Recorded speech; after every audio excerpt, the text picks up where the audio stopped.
Hi, welcome to the last chapter of this series, Chapter 6, Population.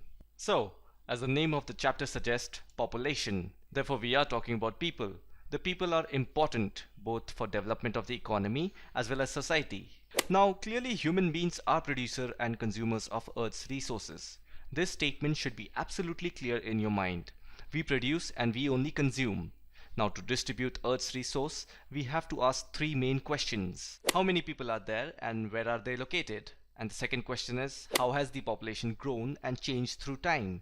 And the last one is, what are their age, sex composition, literacy level, occupational structure and health conditions? And if you see, these questions are very important if you were to allocate resources efficiently.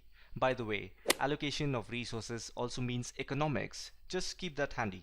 Now let us read about each question and understand them in brief. The first one is population size and distribution. So India has a huge population. Now the actual population of India as of today is 1.252 billion, which means 125 crore.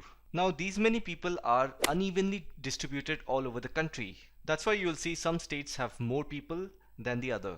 And if you see, almost half of India's population lives in 5 states. They are Uttar Pradesh, Maharashtra, Bihar, West Bengal, Andhra Pradesh and Rajasthan. Now we'll try to understand India's population distribution by density. Watch this small clip in which you will understand what is population density and how it is calculated. Population density is always expressed in per square kilometer or kilometer square. Both are same. Consider a distance between A to B as 1 kilometer. The total number of people staying in this 1 kilometer piece of land is called as population density. Now the next question that comes in your mind is, how do we calculate the density of population? The most common way is to divide the total population of an area by the total land area. Population count is collected from census and land area is collected from local municipality, and then you can divide both of them to get the population density.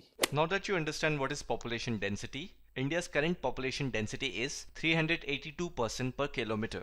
Of course, this population density will vary from state to state because, as we have read earlier in the page, that the population of India is unevenly distributed, which means some states have higher population than the other. Some of the reasons behind population density is the terrain and the unfavorable climatic condition. So if you have followed my geography videos, you must have heard me saying a lot of times that climatic conditions and the physiographic condition of a country determines the population of that area. For example, in a mountainous region you'll have less population compared to a plain area. And the reason is simple. Flat plains have fertile soil and abundant rainfall, and these are ideal locations for agriculture. Hence, civilization will settle near such areas. And the next topic is population growth and process of population change. Population keeps on changing. It is never the same. And it constantly changes because of three processes. That is birth, death and migration. So births and deaths determine the population of a country, whereas migration determines the population density of a place. For example, if a person moves from rural area to urban area, then the population of the urban area increases, and also the population density of that place. Population growth. It simply means how many people are present or have left a country during a specific period of time. It is very important to keep an account of this. So how do we calculate this? It is obtained by simply subtracting the earlier population from the later population. Population is counted in 10 years basis, that is through census. So every 10 year we take population count. So we will simply take this decade's population and subtract it by the last decade's population. And if the pace of the population increase, that is referred to as annual growth rate. If the annual growth rate is declining, it is a positive indicator because of the efforts of birth control. And if the annual growth rate is increasing, the opposite happens. Now we'll read about the process behind the population change. And we know it is mainly because of three reasons: birth rate, death rate and migration. So migration does not changes the population of the country as a whole. It just changes the population of a particular place. Because when you move from place A to B, the population of B increases. Therefore, the natural increase of population is the difference between birth rate and death rate. So if we just know the birth rate and the death rate of a country, we can easily find out the natural increase of population. Now what is the meaning of birth rate? So it is the number of live birth per 1000 person in a year. So it is calculated in a whole year basis, and we have to divide the number of babies born by 1000 person. Since India's population is increasing, therefore the major reason is because of birth rate. Now, what is death rate? It is the number of deaths per 1,000 person in a year. Now, the reason behind India's growing population is birth rate. So we can also say that it is the rapid declining of the death rate, which is also the reason behind India's population. It is just a paradox. So remember this in both ways, birth rate and death rate. And the third component of the population growth is migration. That means the movement of person from one place to another. Now, migration is of two types, internal and international. Internal migration does not change the size of the population. So when you're moving from, say, one state to another, the population of the India as a whole does not change. It's just the population of A or B will change. So in India, mostly people move from rural to urban area because of there are certain factors such as condition of poverty and unemployment. So people feel that if they move to urban areas, they'll have some job or they can elevate out of poverty. So it is just because of increased employment opportunity and better living condition that people move from rural to urban areas. The next topic is age composition. It refers to the number of people in different age groups in a country. Because if we have the data related to the age composition of a country's population, we can segregate them by saying how much of the population is the working force of the economy, or how much of it is a younger generation, and how much of it are elder generation for whom social security needs to be implemented. So these are the theories that we need to build if only we have the age composition of the population. See, a person's age influences what he needs, buys, does and capacity to perform. Therefore, it is very important to know how much of it is children or working age or aged group, elderly people, because then we can define our economic structure efficiently. Generally, the population of any country is divided into three categories. They are children, that is generally below 15 years, because they are economically unproductive and need to be provided with food, clothing, education and medical care. In simple terms, they are dependent on their parents or guardian. And then we have the working age, that is from 15 to 59 years. They are economically productive and biologically reproductive. They comprise the working population. So this is the age group that works in our nation and produces wealth for the economy, for the country, by paying taxes and giving services. And the last category is aged, that is above 59 years. So they are economically productive, but they may have retired. So we are talking about pensioners or who do small work which are not that productive. Plus after 60 years, they fall under senior citizen category. Hence, they are also not available for employment through recruitment. They can just do small jobs. So these are the three categories in which the entire population of a country is divided.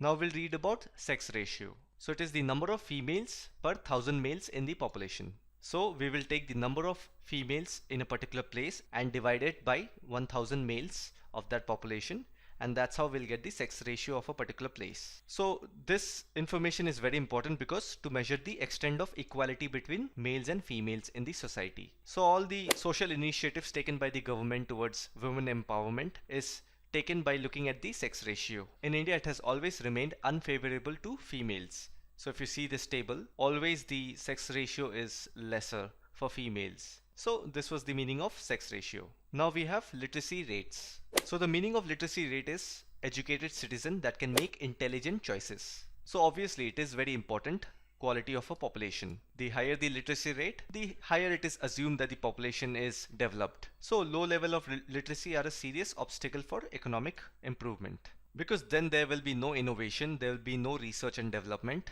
Hence it will affect employment and there will be low economic development.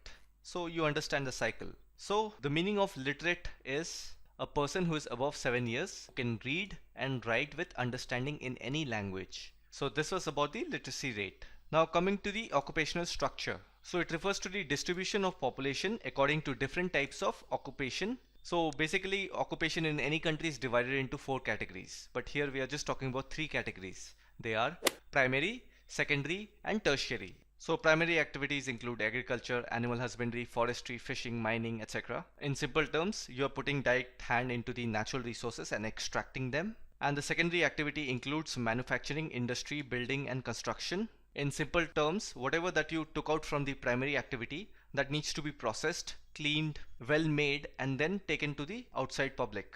So that is where all these manufacturing, industry, building and construction work comes under. And the third type is tertiary activity, which includes transport, communication, commerce, administration and other services. So in simple terms, once the final product is made, it needs to be transported from one place to another.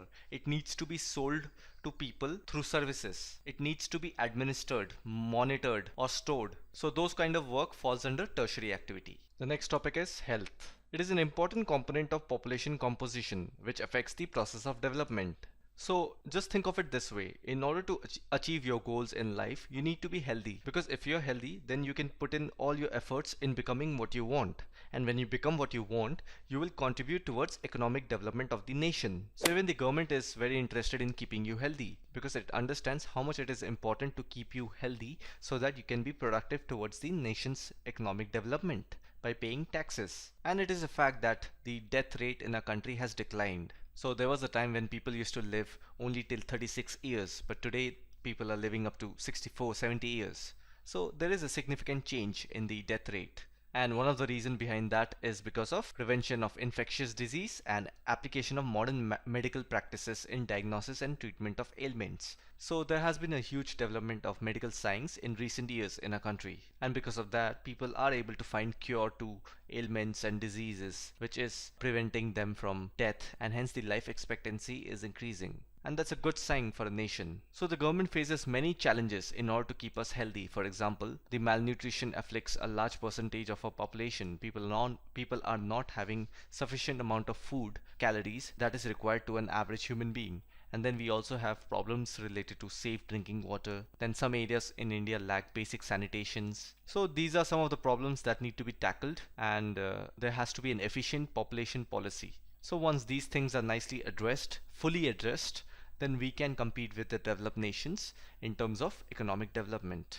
The next one is the adolescent population. So they are generally in the age group of 10 to 19 years. So these are the teenage people who are in their school or college life. They are the most important resources for the future, because after this they will immediately join the working force of the nation. Hence their nutrition requirement, they are higher of a normal child or adult, because this is the time when they are fully growing, and any deficiency in their nutrition can result in a bad growth for country's population point of view. Usually girls of 10 to 19 years, they suffer in inadequate supply of nutrition, and their awareness can be improved through the spread of literacy and education. The next is national population policy. So as we know, India's population is constantly increasing. So there has to be a good family planning in place. And the government of India has initiated the Comprehensive Family Planning Program in 1952. So this program promotes responsible and planned parenthood on voluntary basis. So some of the objectives of NPP is that there should be a compulsory school education up to 14 years of age for the kids, and then reducing the infant mortality rate to below 30 per 1,000 life, and then giving them universal immunization from hepatitis and polio and other stuff. That is, they need to be given all the vaccines. And then we also need to delay the marriage of girls, because in most part of the rural areas in India, child marriage is still carried out, which is illegal. So these are the steps being taken towards family development and welfare. Now together, NPP and adolescent. So in this topic we will read about how the national population policy will address the adolescent population, that is the age group from 10 to 19 years, because this population needs a greater attention. Because nutritional food requirement is all fine, but there is something more important that needs to be addressed, that is including protection from unwanted pregnancies and sexually transmitted diseases, because these are some life-threatening problems, and with lack of education about them, the adolescent population can be the biggest victim of these problems. So we will have to spread awareness, and side by side preventive measures such as contraceptive services accessible, and providing food supplements, nutritional services, strengthening legal measures, and prevent child marriages. So these are all preventive measures that are in place. Because India is a free nation, we have the right to do whatever we want to, but then we also need to be prepared for the worst case scenario. Hence, these are some of the measures that are in place that addresses the major problem faced by the people of age group of 10 to 19 years. And in the end, people are the nation's most valuable resource. So a well-educated, healthy population provides potential power. So with this, we have come to an end of this chapter. I hope you found this video informative. If you enjoyed these videos and see a purpose behind watching them, please like the video and comment down below. Until then, catch you guys later and talk to you guys on the next one. Peace.